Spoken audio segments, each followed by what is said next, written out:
आज से करीब 2300 साल पहले जब भारत छोटे छोटे राज्यों में बटा हुआ था, तब एक युवा उठा जिसने इतिहास बदल दिया।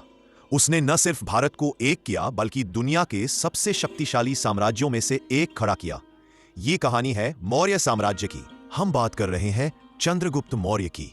एक साधारण युवक लेकिन असाधारण सपना। उसका मार्गदर्शन किया महान रणनीतिकार चाणक्य ने। चाणक्य का एक ही लक्ष्य था, एक शक्तिशाली और एकीकृत भारत।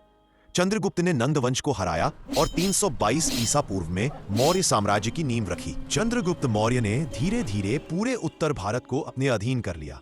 अफगानिस्तान तक साम्राज्य, पश्चिम में ईरान की सीमा तक, दक्षिण में नर्मदा नदी तक, यह भारत का पहला विशाल साम्राज्य था। मौर्य प्रशासन बहुत सशक्त और संगठित था। चाणक्य ने लिखा अर्थशास्त्र जो शासन, जासूसी, कर प्रणाली और न्याय पर आधारित था। मजबूत कर व्यवस्था, गुप्तचर तंत्र, सड़कों और व्यापार का विकास, सेना का सशक्त संगठन। राजा सर्वोच्च था लेकिन नियम और कानून से बंधा हुआ। चंद्रगुप्त के बाद राजा बने बिंदुसार। उन्होंने साम्राज्य को और मजबूत किया।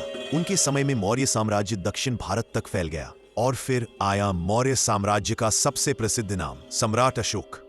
अशोक एक शक्तिशाली योद्धा था। उसने कई युद्ध लड़े लेकिन एक युद्ध ने उसे बदल दिया, कलिंग युद्ध। इस युद्ध में लाखों लोग मारे गए। खून, चीखे और तबाही देखकर अशोक का हृदय बदल गया। कलिंग युद्ध के बाद अशोक ने हिंसा छोड़ दी। उसने अपनाया बौद्ध धर्म। उसने धम्म का प्रचार किया, जिसका मतलब था अहिंसा, करुणा, सत्य, सभी धर्मों का सम्मान, और स्तंभ बनवाए जो आज भी भारत में मौजूद है। अशोक सिर्फ उपदेश नहीं देता था, वह काम भी करता था। अस्पताल बनवाए, सड़कों के किनारे पेड़ लगवाए, यात्रियों के लिए सराय, जानवरों के प्रति दया। अशोक का चिन्ह, अशोक स्तंभ, आज भारत का राष्ट्रीय प्रतीक है। अशोक के बाद शक्तिशाली शासक नहीं आए। कमजोर उत्तराधिकारी, बड़े साम्राज्य को संभालना मुश्किल।